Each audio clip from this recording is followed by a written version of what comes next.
Hello! So as you might have noticed, I've been making a bit more content lately. And it has a lot to do with the fact that there's a quarantine going on in the country right now. And therefore there's a lot less to do outside, basically. And I'm not quite in quarantine, but I have a lot more free time. Usually I work like 60-hour work weeks. And the result of that is therefore you don't make as much content because you're preoccupied with your work. And a lot of ideas fall by the wayside and you forget about them. So I'm kind of playing catch up in a way. Therefore I'm making some of the content that I still remember I wanted to make.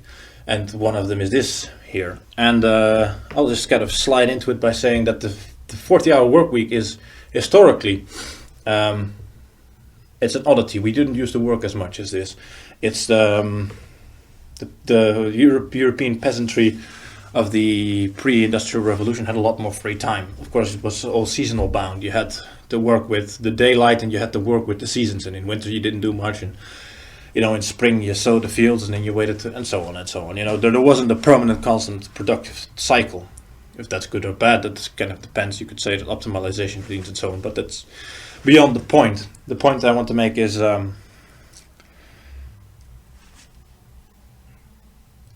if we were in a more healthy society, in my opinion, then we would firstly not be working quite this much, and especially the elites and middle class and the higher sort of somewhat more high IQ, the sort of right side of the bell curve, wouldn't be doing this much work because they'd be more preoccupied with philosophy. And philosophy, in my opinion, is not a discipline, it's a hobby for the leaders and so on of society.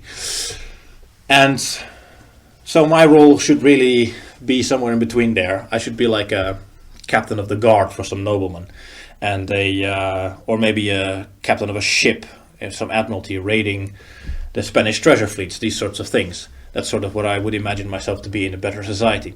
And I'd spend a lot of time arguing with priests about their philosophy, because my philosophy would be more harsh, more martial. Whereas, of course, I consider Christianity and Abrahamic religions to have some pacifist, though it's not necessarily pacifist, but it has some pacifistic elements.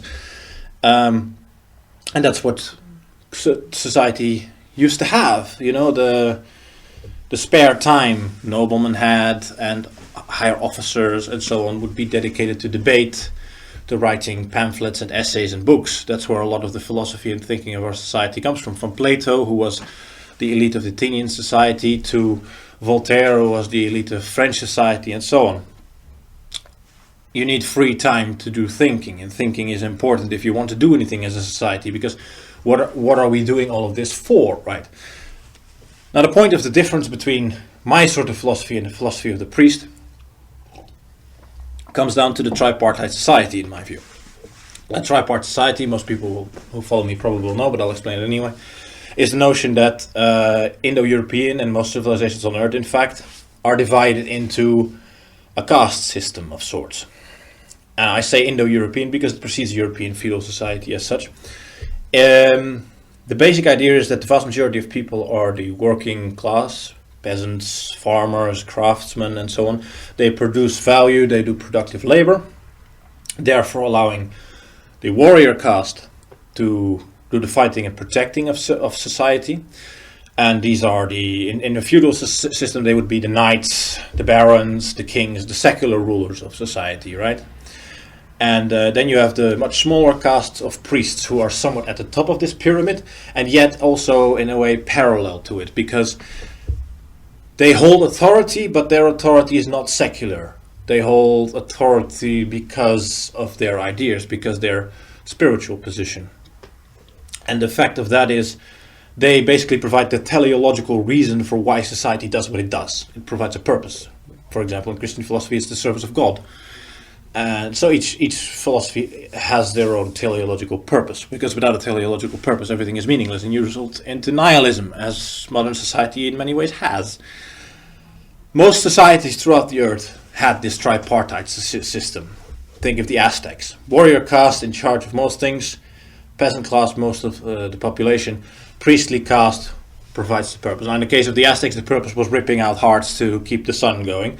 It's a purpose, but not all purposes are maybe equally good, And then Japanese society, the priestly and the warrior caste, they are much more interconnected because, you know, Shintoism and their warrior philosophy. It's spiritual warrior philosophy basically, and some cultures have this more than others, and so on. And so I have this view of the tripartite society as basically being the default of society, humanity, and well, some societies have more warriors, and you know, a nomadic society will be mostly warriors because every hunter also doubles as a fighter. So you get some very martial cultures which occasionally overrun settled societies. The Huns, the early Aryans, which we call Yamnaya now because of political reasons, but these were the steppe nomads who for a very large part are the ancestors of modern Europeans. Muslims, the Arab tribes in the Arabian continent who overran most of the Eastern European, Eastern Roman Empire, so on. The point being is that these, if you believe in evolution and you believe in natural selection, then the fact that there are these class divides results in different mindsets because there's a selection pressure, and wherever there's a selection pressure, there's a trend, a selection trend. You could probably best see the class division in of course, Hindu society, where you've got a very, very strongly regimented class system, which is much more complex than just a three-caste system, and is much more formal, because in European feudal society, this wasn't like that strict, right? As a peasant, you could elevate into the warrior caste. Sons of the warrior caste would go into the priest caste, and so on. And the priest caste, at any rate, doesn't reproduce very much, especially in Abrahamic systems, because they tend to be more celibate. As indeed were Gothes. Anyway. Point being that it also varies in how strict it is. But the general trend toward most societies on Earth is to have this sort of class division. Japanese class division, for example, was extreme. You could not climb into the samurai ranks, and the samurai had the right of life and death on a peasant at any given moment. We've of course drifted away from this, because there's a new sort of class, which is... No, actually, let me formulate first the differences in thinking because of the selection pressure. If you have a selection pressure within the warrior caste, as indeed, for example, nobles would intermarry in Europe, right? The nobles would only marry nobles, mainly because of succession rights and so on, but other, you know, cultural reasons and so on. Therefore, you get a sort of selection of traits. And since you're looking at a warrior caste, it would be aggressiveness, assertiveness, physical strength, and this develops a philosophy, a way of thinking. A person who is physically strong does not have frequently a philosophy of bowing down. This is only logical. And similarly, the spiritual philosophy of the priestly caste is more concerned with the why, the how, and so on. Kenneth Brown has a good video on this. And I'm going to go into why I disagree on some things with Kenneth Brown, but he also believes in this tripartite society idea. And he explains it very well that modern society is in many ways a conflict between the castes which have ceased cooperating, which has a lot to do with the fact that the philosophies are of course different. And as long as you have some empathy and traits in common with people, you can discuss your philosophies. So you'll have the warrior caste who comes up with the Nietzsche. Well, Nietzsche never mentions evolution as such. His philosophy is very martial, his philosophy of might makes right and so on. That's a very warrior caste philosophy. Then you've got, for example, Christianity, which is the priestly caste philosophy. Christianity and Nietzscheanism don't agree very much with one another. But in a civilized context where people are in a same nation of homogeneous people, this is just a disagreement of philosophy. You have a discussion. Now, this has of course been uprooted in modern society. The problem mainly is now that there is a philosophy of the working class that has come up, which is bourgeois liberalism. And bourgeois liberalism is extremely materialist and has no concern for the heroic or the spiritual. So it casts aside the martial and casts aside the priest. So the warrior is dethroned from power, and the priest no longer provides the teleological purpose of society. He no longer gives meaning. So we revert into nihilism. We revert into a materialist view of society where the only thing we're doing is managing scarcity. Now, the philosophy of the warrior and the priest in many ways is to just accept the fact that there is scarcity and to best manage it. and to accept it. And therefore, if you have scarcity, you've got hierarchies of needs and so on. The best or provided resources, the weak are out to die. It's all very social Darwinist in many ways, because that's nature. But the bourgeois philosophy is not concerned with that. There's actually two bourgeois philosophies. You've got the bourgeois liberal philosophy, which is basically maximize everything for yourself because you're only concerned about your individual self, because the warrior with his weird heroic ideas and the priest with his spiritual ideas, these are not important anymore, therefore there's no union in society anymore. It's all about your own survival and your own procreation. It's very animalistic. Then there's the Marxist philosophy. Marxism is basically trying to avoid the problem of scarcity by building a utopian society which is post-scarcity and everyone can be equal. Because it's a nice idea. Nice that everyone's equal. That there are no inherent differences. That there is no scarcity. That there aren't situations where people die. And where people will steal and kill. Anyway. That's all very simplistic, of course. But that's the basics of the tripartite philosophy, is that these have been displaced by the bourgeois, the liberal, the Marxist. And these are the dominant ideologies now. Therefore there's no union. Now, I was asked by someone, how would you define reactionary, neo-reactionary? Neoreaction is of course a term by Mencius Moldbug, and it's the basic idea is that you want to go back to the society pre the French Revolution. So you basically want to restore the tripartite order. And the neo part of it is that you accept some models of technology and societal change and so on that have happened since then. Moldbug especially accepts managerialism, Taylorism, has some libertarian ideas in there, capitalist ideas. He basically wants to elevate. He wants a restoration of monarchy in a way, but where the kingdoms are corporations. And everyone has a share in the corporation, and therefore there's a common interest and so on. A materialist union of interest through capital shares, rather than a spiritual union such as the priestly philosophy would dictate. That there is a union because we have certain things in common, because we have a certain shared belief system. Or the warrior mentality, which is because I said so, and I have the power to make sure it is this way.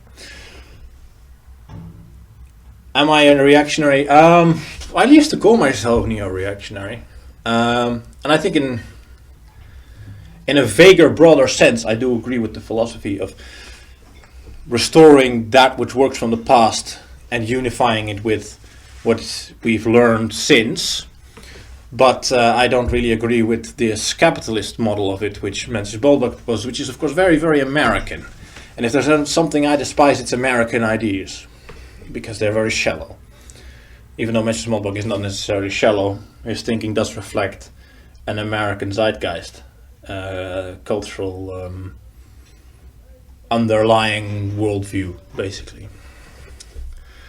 So I do embrace some of these ideas, but I think I have more in common with the Archeofuturist position of the French, where you do take that which worked from the past, but you're not so concerned with the forms of the past.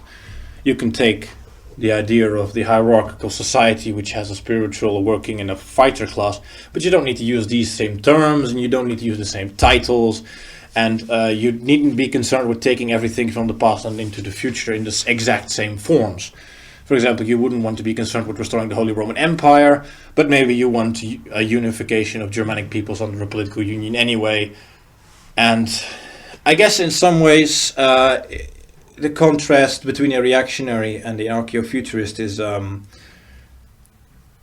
the monarchists of the Third Reich and the fascists. The fascists were modernists, the monarchists were traditionalists.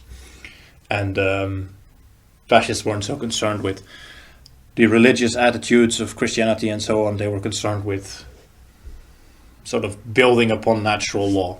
And in some ways I agree with that more. Anyway. So to get into... I'm basically going to revert to discussion between warriors and priests, because that's a more interesting discussion. And the warriors and priests both agree that the liberals and the Marxists are shit. And that their philosophy doesn't work because it denies scarcity, it's an individual philosophy, and even though my philosophy can in many ways be materialist, I don't believe in the sort of individual view of society. Society is still a whole, and you're always just a smaller part of a greater tribe, and you all work towards a common goal. Because again, there has to be a teleology, there has to be a purpose, and in my view, the purpose is always given by evolution to procreate and maximize your own civilization and culture. And that's at the root of my disagreement, for example, with Christianity. And something the Distributists said, and something Mr. Kenneth Brown say, is that ideas are more important than genes. And I strongly disagree. Firstly, ideas sprout from genes. What ideas people have is very strongly correlated with their genetics. So your hormonal balance, your IQ, your geographical context all influence the way you see the world. For example, the long winters theory of IQ, right? Where there's higher IQ among Europeans because they had to survive long winters. Therefore, there were food and other pressures to plan ahead and therefore develop IQ, whereas in other societies, especially African ones, food is abundant throughout the year and there's less need to plan ahead. Everything is a selection pressure. Everything is evolution, in my view. And therefore, genes are more important than ideas, whether they're secular or religious, because genes are much older than ideas, and humans are just a blip on the radar, really. So far as we know, life on Earth exists for at least 2 trillion years.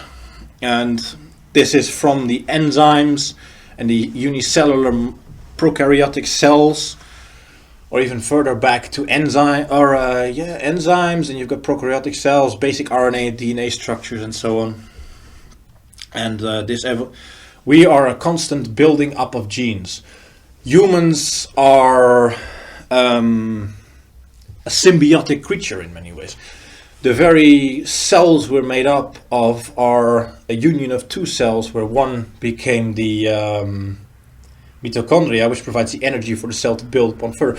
And it's a constant building up of structures. The genes are constantly evolving. So enzymes were incorporated into RNA, and they became a function as signal within RNA.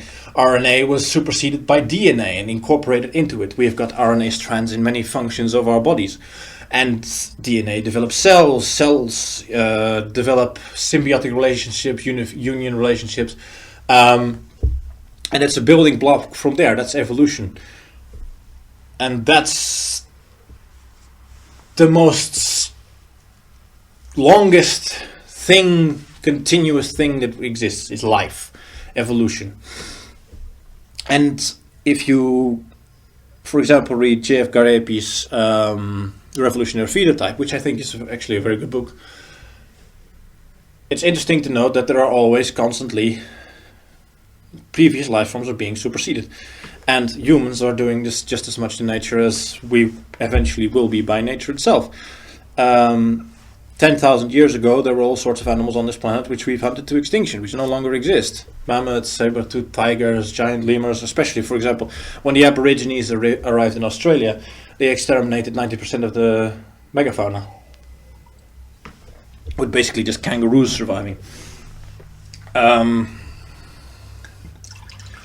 So life is always a competition, life is always a struggle, and more successful life forms eliminate those that come after. So humans are not, in my view, a persistent idea. And the problem I have with many religious ideas is they take a humanocentric view of things. They place human psychology, human ways of thinking, human ways of interacting, and they build a moral and normative structure on it. Now, don't get me wrong, this is quite necessary if you want to have a society that functions. And therefore I am not opposed to religion at all. I actually support religion as a necessary role in human society. I just don't take it as an ultimate, absolute truth that will be true forever, as the Distributist and Mr. Kenneth Brown do. When I made this video towards the Distributist, in which I argued that Christianity will eventually die, he argued Christianity can never die. Some of the ideas Christianity is built upon are eternally true within the context of humans, and some of the ideas that all religions build upon are eternally true within natural law. Natural law was developed, of course, by Christian thinkers. But the exact forms of Christianity or of Islam or of Hinduism are all perishable. Paganism is dead, for example. Religious forms come and go because human ideas come and go, and they do always build upon one another, usually. But things do only... all ideas only have meaning within the context of man. And what we're doing with ideas and religion is in many ways trying to discover external truths which exist anyway. The principles of gravity, thermodynamics, electromagnetism, the laws of motion. These things are eternally true and are external to the human mind. That's a point of philosophical discussion for many, because the first thing someone's going to come with is Cartesianism, and saying, well, you can't be sure of that. The only thing you can be sure of is the fact that something that thinks that is you exists, and therefore everything else could be an illusion. I don't buy into that sort of thinking. I am a thinker in terms of instrument. Things have to be instrumental and useful and purposeful. And if a philosophy does not have things that I can apply to it and produce results with in the world, such as I can observe it, it has no use for me. So Cartesianism, I reject it because it has no evolutionary purpose to me. It has no... it does not contribute to the continuation of the human species, its knowledge or anything. It's just mind games. And too much philosophy, in my opinion, is mind games rather than being constructive and productive. So the problem of Christianity and so on, the idea that this is eternally true is no. Why would Mass, which has undergone so many changes, be eternal and true? Why would the liturgy or the Bible, which has so many changes to it, be eternally true? That is not to say that there is not a core of truth in there, and this is why religion is important. Religion is the experience, the cumulative experience of mankind up until modernity. It's codified into traditions, and therefore it has value, because it is basically the experience of your ancestors put into terms that the general means of society can understand it. Because I also realize that deep philosophy is not something for the general masses. The general masses need dogma. As you can see with any society, there's a norm, and people follow the norm uncritically. In modern society, it's liberalism. In previous society, it was Christianity, and there's only a small elite of thinkers, whether they be of the warrior caste or the priestly caste. Depends. Point being, religion has this function because it has a lot of truths in it, but it is not the truth. It embodies a lot of aspects of natural law, but it also can deviate from it. And that's one of the problems I have with religion, is that sometimes it deviates from what is evolutionarily and societally useful. Burning heretics can have a useful purpose. However, if you burn heretics for contravening dogmas that eventually are not in agreement with natural law, then you're evolutionarily counter-selecting for the best optimization of the human species, and therefore what you're doing is not very practical. And I have this problem with Islam more than with Christianity, because Islam has a lot of doctrines, such as, for example, the notion of divine intercession at all times. There is no causality, there is no action-reaction, there is only Allah's will. You can't build a philosophy of nature on that. My point, in essence being, is that there are such things that are eternal and true. Because there is order in the universe. This much is clear. Because there is such a thing as causality. There is an action with a repeatable and predictable reaction. Gravity is always there. Thermodynamics is there. If you light a match, it will produce heat. And it will always produce heat. And things operate due to logical principles. There is structure, there is order. The question then becomes, where does this order come from? And in that sense, I could believe in a sort of creator, spirit, or God. Because order comes from something. Not maybe the God as the image of a bearded man who has temper tantrum, as he does in the Old Testament, but as some sort of force that created things there's something at the origin of it all, and no one has a good answer to that, be that materialist thinkers, scientific thinkers, or religious thinkers. No one quite knows. And in my view, the ultimate purpose of humanity is to discover that, to find what it is that is consciousness, what it is that created order, the why of the universe. And we find the why through the how, and the how we find through science. And I do not think that science therefore necessarily needs to be decoupled from actual natural law, from the principles of scarcity, such as they actually do exist. And modern society has been built upon temporary luxury, as this current crisis very well demonstrates, that the slightest hit to the system can demolish it, because it has abandoned all forms of tradition and continuity of society and all experience of our ancestors in disaster proofing, basically. And so therefore I disagree that ideas are more important than genes, because genes are information stores.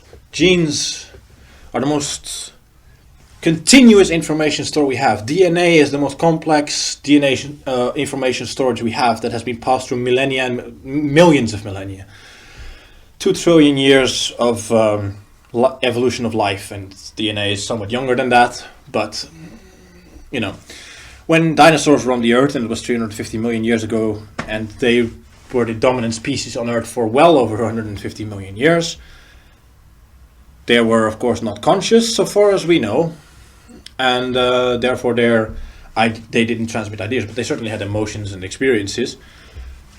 And all the experience in the sense of their sexual and selection, everything that ultimately mattered in that sense has been transmitted to us through DNA, because all the lessons learned are in that code of life. Everything that doesn't work is killed or eaten and starves, you know. That's why DNA is a far more important store of information than human ideas, because human ideas for a very large part are only relevant in the context of human interests. And in many ways, we are basically trying to discover the same lessons and the same knowledge that trillions of years of information are encoded in life, in a way. Because we have to think all these things over, and we have to repeat and experiment and try, and we have this methodology of the scientific principle, of course, and this is how we discover things, but all these things are already out there, they're already extant. We're just trying to make them relevant to us in our limited thinking, our neurological capacity. Of course, we're the first conscious species, as far as we know, and therefore we can instrumentally implement ideas, and therefore it is still important for us to discover these external truths of life and of natural sciences, planetary all these, you know, all the laws of physics and so on. We still need to discover all that, but life is still encoded in DNA more so. And if you read the Revolutionary Phenotype, and if you look at history, humans will not be around forever. In fact, it's quite likely we will in one way or another produce a life form or evolve into a life form that will supersede us, or a parallel evolution occurs and we are consumed by them. This is where a lot of science fiction is actually about. Viruses that eliminate us, we develop AI that supersedes us, these sorts of things. And that's all possible. It's not necessarily fiction just because it's not possible yet. The theoretical possibility is there. AI is being worked on. Of course, it's in infancy, right? The current AI isn't really so much an AI as it is a very advanced algorithms which can be fine-tuned and programmed. There's no consciousness or self-thinking there. They have a self-learning ability, which is one of the first steps, of course, towards developing such a thing as consciousness. But you could basically compare it to AI right now is in the same stage as amino acids. It's very basically just learning to... It's just learning self-learning, and it's only doing self-learning within parallels and contexts placed by humans upon them. And we limit the data inflow. So AI has no possibility of developing in the real world, because if they were to just plunge into the world such as it is, there would be far too much information for them to process.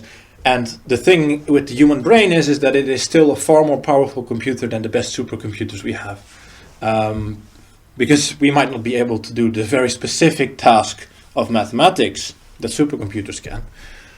But we are capable of processing far more information. The best supercomputers have a few hundred neurons of programming capacity, while we have millions. Just think about what you're doing all the time.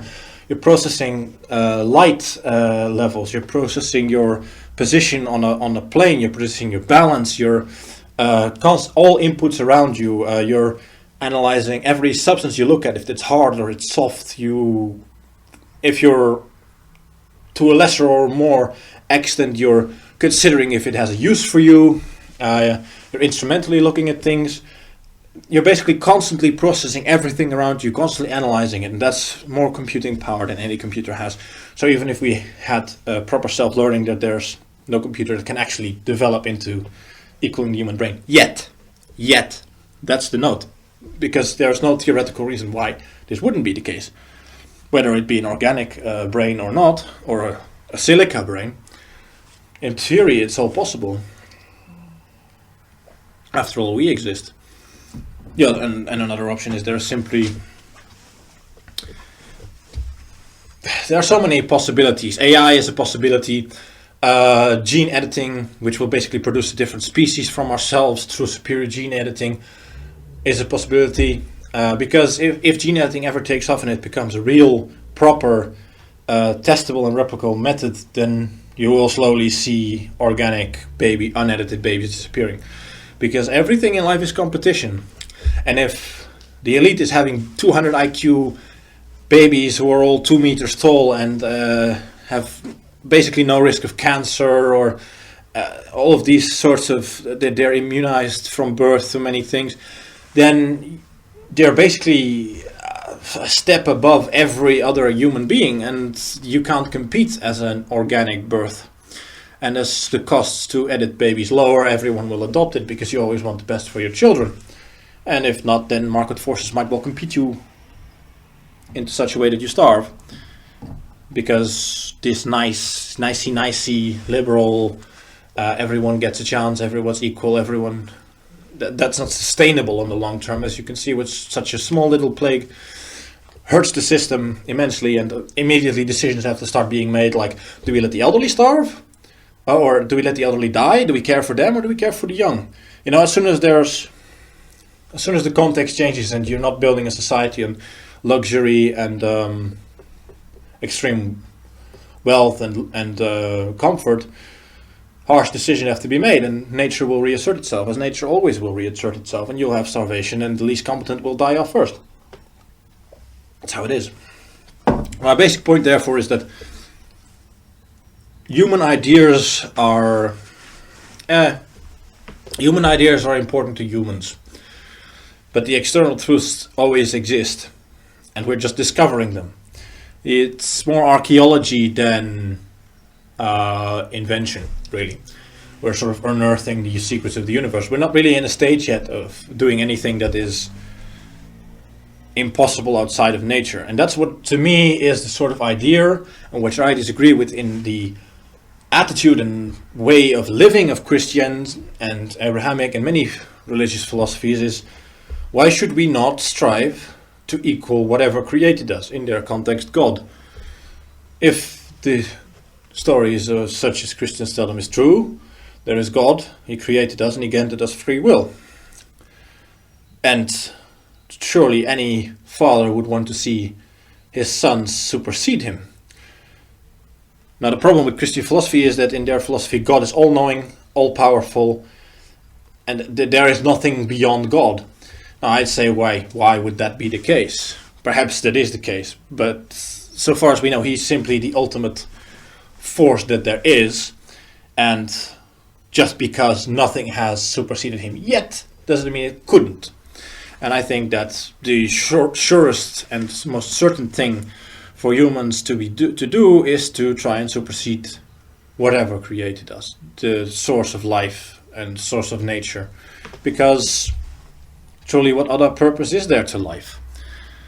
What teleological purpose could there be? What deterministic reason in life? What purpose?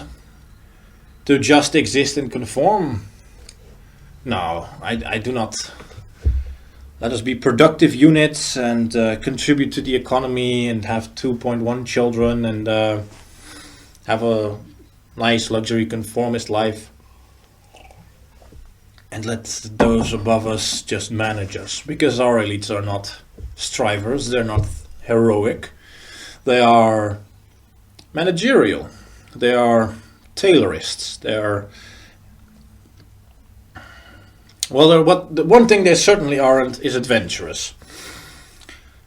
They're merely seeking to optimize human productive capacity within the context of planet Earth. To me, planet Earth is already just a very small limitation of what we could be. And with everything that we've been doing for the past century, we should be striving to colonize the stars and to develop space travel, to discover as much as we can about the universe. Really, I so strongly object to this mediocrity. The continuity of progress of the European spirit was broken in 1945, perhaps 1918, depends on how you look at it. I'd say 1918 is a better breakpoint than 1945, because really the whole Second World War was simply an attempt to refight the First World War and sort of reassert the progress of humanity, and the boring liberals won, and the Marxists won to an extent, and the heroic and adventurous spirit of humanity was crushed. And there will be no more progress until it be reasserted. Sure, there'll be some scientific progress, but on what? On optimizing calculations in the stock market, on optimizing energy consumption, on optimizing logistics networks. Sure, that's all important, but that's not really what a society should be striving for and be all about. Now, is it? No, there has to be some purpose. And to the priestly castes, the purpose is to serve God and to ultimately follow natural law. And to me, as being of the warrior caste, it is adventurous. It is to find purpose. It is to say, okay, hello God, it's a great world you've built here, but surely to us our purpose is to overcome what you've built, to overcome these limits, to find what is at the core of the universe, to find what is the creating force. That's what, for example, a lot of astrophysics is about, right? Finding the very bottom particle that constitutes matter. These sorts of things. And to a simpler mind, you would basically put this in the terms of starships with giant flags and armored warriors. And the reality, of course, is more building drones and doing a lot of scientific investigation. Because the engineer is the warrior of the modern world in many ways. It's the autistic, implementational spirit. And Kenneth Brown says the warrior is not creative, the warrior only follows. He only follows orders and implements what others say to him, but I do not think so.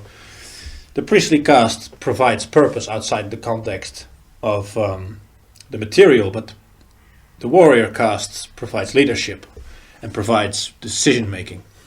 They make the decisions within the context provided by the priest, true enough, often, but they make the decisions, they make the implementation, and it is not the warriors nor the priests deciding, but it is the working deciding today. And not even the really working, but the elite of the working class, the wealthy farmer, the wealthy craftsman. His philosophy is dominant. The philosophy of liberalism. And the philosophy of Marxism is that of the starving peasant who wants to be bailed out. And maybe bailing him out in some context is good and bailing him out in some context is not. Maybe he starves because he made bad decisions he didn't save for winter. Maybe he starves because of things external to him, and letting too many of them die will be harmful to humanity as a whole. But my view is always that everything we do has to have a purpose, and that purpose is the maintenance and advancement of humanity. And especially if you consider ethnic differences, there are those who should lead and who should not. because there are simply differences in intelligence and capacity, and there's those who should follow. And that's in every traditionalist philosophy is the case. In religious philosophies this is also the case, that there is a natural order of leaders and followers, and therefore I do not have a problem with religion. I even would prefer a religious society, because I think it would maintain good order, it would maintain good morals. Religion embraces and embodies a lot of natural law principles, which are evolutionarily good. The idea of the family, the idea of social cohesion through rituals, such as Mass, the maintenance of order through basically burning heretics, social ostracization, and so on. And if you're going to complain about that's so cruel and mean, everyone should be individual, and look, every society does this. Modern liberal society doesn't literally burn heretics, but it would like to in many ways, and it still ostracizes them from any positions of power or authority. It's simply how the mechanics of human societies work. There's desirable and undesirable ideas. There are taboos and dogmas. Every society works like this, and the idea that we shall abolish all dogmas is in itself a dogma, and therefore has taboos built in and of itself. This is the whole problem with, for example, the theory of Popper, who says to maintain a truly tolerant society, you cannot tolerate those who are intolerant. That's an oxymoron. That's a contradiction within itself, because you're basically saying my dogma is to have no taboos. But in order to maintain that, I have to put a taboo on those who have dogmas different from this dogma. It's a nonsense. It's a completely contradictory principle in and of itself. It's basically saying liberalism is good, all others are immoral, and we should repress all philosophies that are not liberalism. And every philosophy does this. Christians will say those who are not Christian are immoral, are subverting society. Nationalists will say the external elements who are not part of our nation are subverting society, etc., etc. I mean, every philosophy, every ideology has dogma and taboo. It's simply the way it is. You cannot run a society that is fully and completely open, because you'll have absolutely no form of unity. Even the limited form of unity that we have in liberalism through economics and some cultural notions is more unity than complete anarchy. Anyway, that's sort of what I wanted to talk about. My view is this, that genes matter more than human ideas, that humanity is just one stepping stone towards other life, which will come from us in one way or another probably, and supersede us, and this will still be part of us, because our DNA will be passed into it. And that's the only continuity that we know that has any sort of persistence, which is life itself. DNA, RNA, this is truly coded information through experience, through the millennia, through the millions of years of life. And human ideas are instrumentalizing these existing external truths to a point, but often they can just as well suffer from cultural biases and the irrationalities of the human spirit, and therefore produce dogmas that aren't quite as valuable as others. But the general principle, I think, is that religion is a good system, and it did work perfectly well until the scientific revolution. And from the scientific revolution onward, we have the problem of too much knowledge. And we need to find a way to incorporate the values of religion and the other discovered truths into a new philosophy, which I would say is Archeofuturism. And to abandon the idea that any human notions can be absolute truths. The absolute truths are external to humanity, and we may well not even be capable of absorbing everything that exists as humans, because we are simply limited by our biology. We are limited by our IQ, we are limited by our spatial reasoning. I mean, we can only see in so many shades of the light spectrum, right? We can only hear in so much hertz on the sound spectrum. We have found and discovered that there is more to that, and that's sort of exemplary of religion works within the context of this, the observable and the livable. But now we know that there is more beyond what we can directly see, hear, think, and we need to deal with this information. And that's basically my philosophy.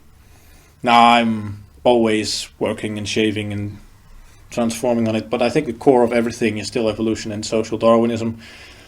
And even if you do not agree with that fact, that this harshness of there's always might makes right, there is always a predator and prey, I understand that that's harsh, but you have to deal with it even if it's only in the back of your mind. And you could try and work around that with the luxury and comfort of modern society by producing wealth and so on, and you can somewhat insulate yourself against this. You don't have to live like predators in the forest, but you cannot completely think that these things are not true and underlying life. That's basically my message in this video.